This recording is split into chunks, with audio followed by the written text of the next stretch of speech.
Let's begin with the base first. Start out with a star and bring in a cylinder 3D through the gizmo by clicking on the gear icon, then scale it in the Z-axis. After getting the desired thickness, press the QC50 button. The QC stands for Quick Crease and can be found in the Drust Tools plugin. The next step is to use Dynamesh to cover it with an even coat of polys. Turn on symmetry in the X and Y axis and let's go ahead and dock the brush palette to the side. Scroll down until you see tablet pressure, then click on the RGB intensity graph. You will want to locate the focal shift slider and move it around -80 while holding down the control key. This will allow you to use the mask pen without having any pen pressure when using the tablet. So going back to the cylinder, we can start sketching in the outside of the shape for the base.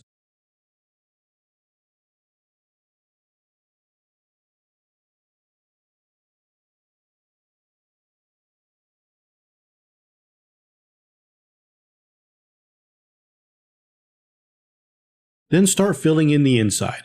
Adjust the draw size of the brush if needed. You can either press the spacebar or the S key to bring up the draw size.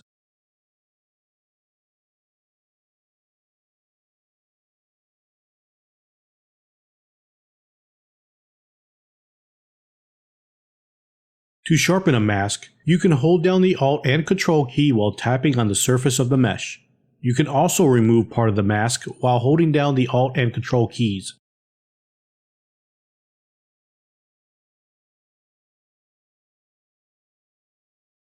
When you are happy with the shape, open up the Geometry palette and in the Edge Loop sub-palette, click on the Edge Loop Mask Border button. That will polygroup the masked area and also slice the mask border. Now comes the time where we need to polish the polygroup borders.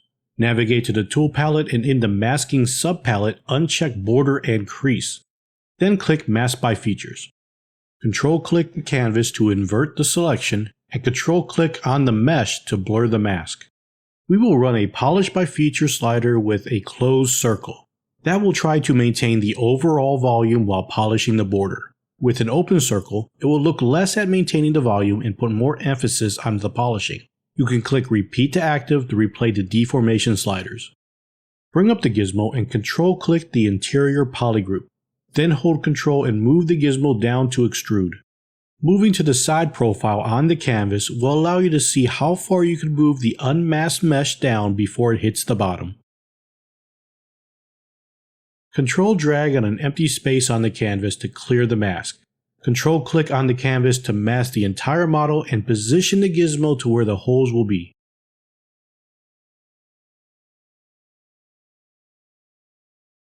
Now we can click on the gear and select the cylinder. Scale and move it into place.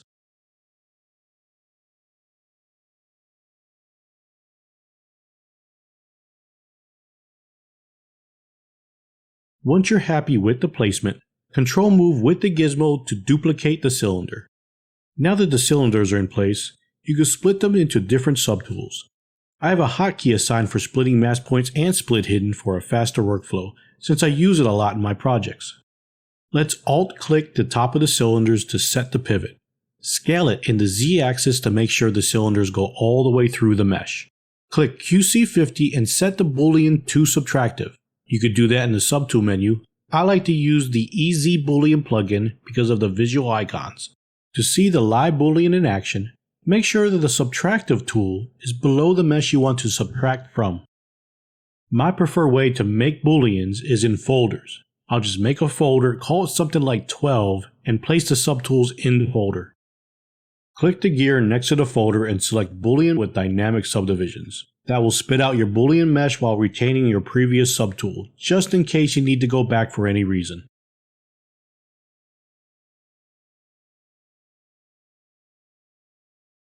Select the slice circle and create a slice right in the middle of the model.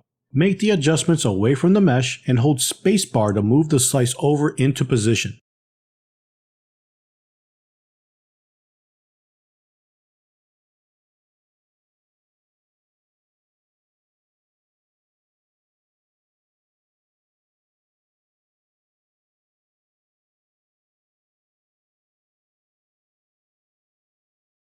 Select the middle polygroup by pressing Ctrl and Shift.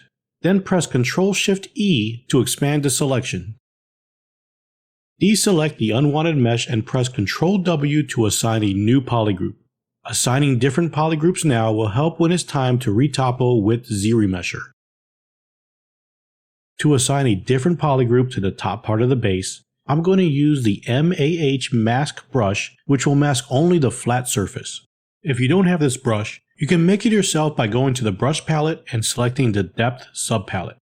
While holding down the Control key, click on the Depth Mask button and move the outer depth slider to about 0.1 and the inner depth slider to about -0.1.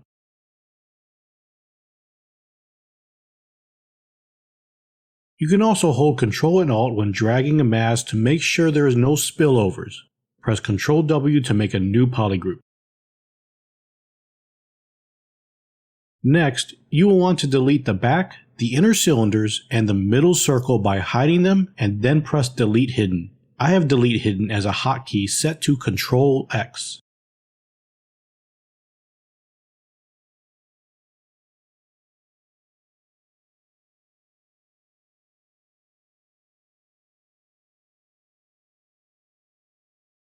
Let's add some more edge loops with the ZModeler brush with the edge action of Insert, multiple edge loops as the action, and keep polygroups as the modifier. Before we start the retopo, it's a good idea to help ZRemesher as much as possible. The first step is to make sure any open border or polygroup border is smooth without jagged edges. You could do that by masking the border and run a Polish by Features. The second step, and the one most people overlook, is to make sure the points on the border's edge is evenly spaced.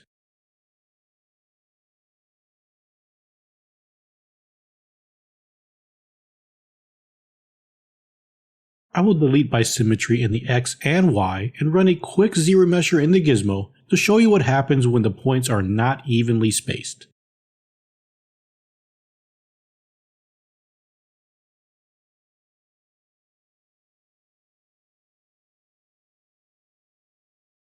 You can see that ZRemesher will try to space the polys near the open border based on the distance from point to point, resulting in an unwanted edge flow.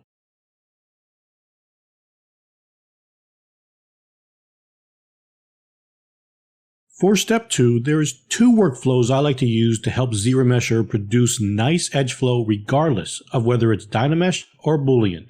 I will show you the first method here, and this is the way I did it before edge extrusion was available. All you have to do is use ZModeler with close on the edge action, convex hole for the target, and polygroup flat for the modifier. What you're looking for is an edge ring that is evenly spaced around the open border. That's what's going to help give us a very nice edge flow from ZRemesher.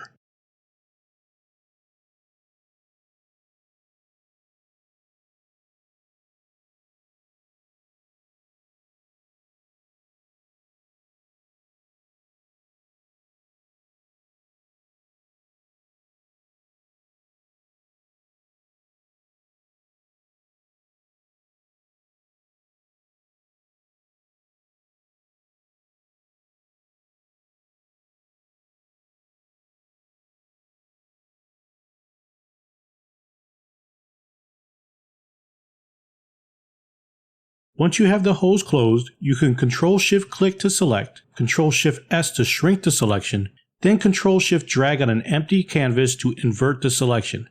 Finally, you can delete the hidden geo. Let's select all the interior polygroups and make them a single polygroup by pressing Ctrl-W. Click Delete by Symmetry in the X and Y and run another Gizmo ZRemesher with Keep Groups On and Smooth Groups set to 0.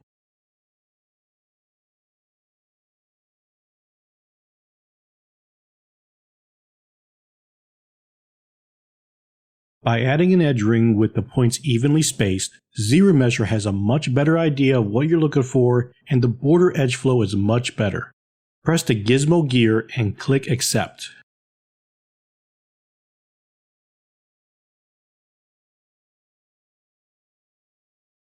What I like to do at this stage is duplicate the mesh and run a few more ZRemeshers from the gizmo with different polygon counts to see if I can get a much better result. The nice thing about doing the ZRemesher in the gizmo is you can continuously adjust the polygon count with the white slider without undoing the previous Z-remesh. Another benefit is you can control where the symmetry axis is by adjusting the gizmo before running the Z-remesher. That can come in very handy in certain situations.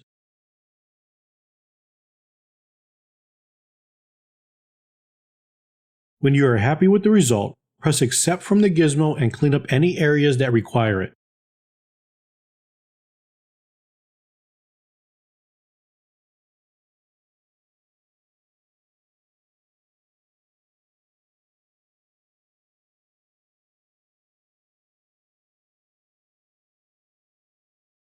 One thing that I like to do is to make sure any edge loop with a sharp angle that are not going to be creased will have an equal distance between parallel edge loops.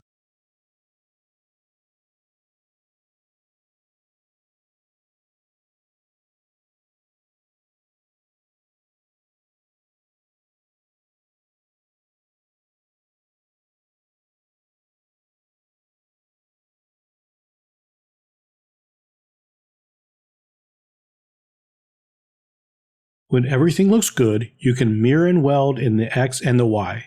I really like using a plugin called Ryan's Tools for flipping or welding in an axis. The top part of the base is slightly curved and should be flat across. We could fix this with the gizmo. Control-click on the top poly group to unmask it and scale it in the Z-axis. If the scaling is going too slow for you, you can switch to the transpose line by pressing Y.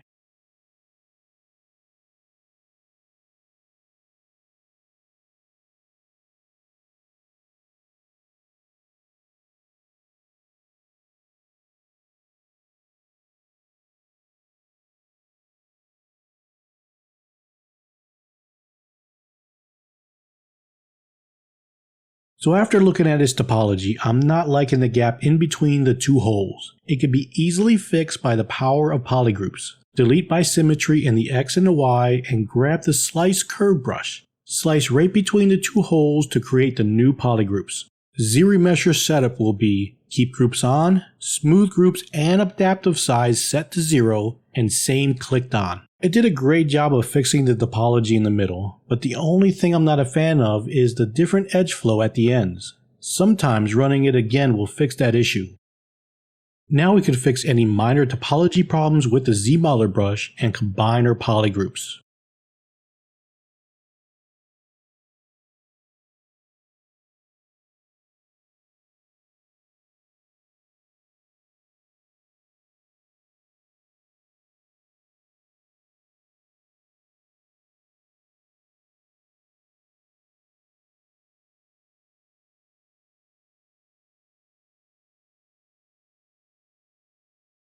Let's wrap it up by welding it in the X and Y axis.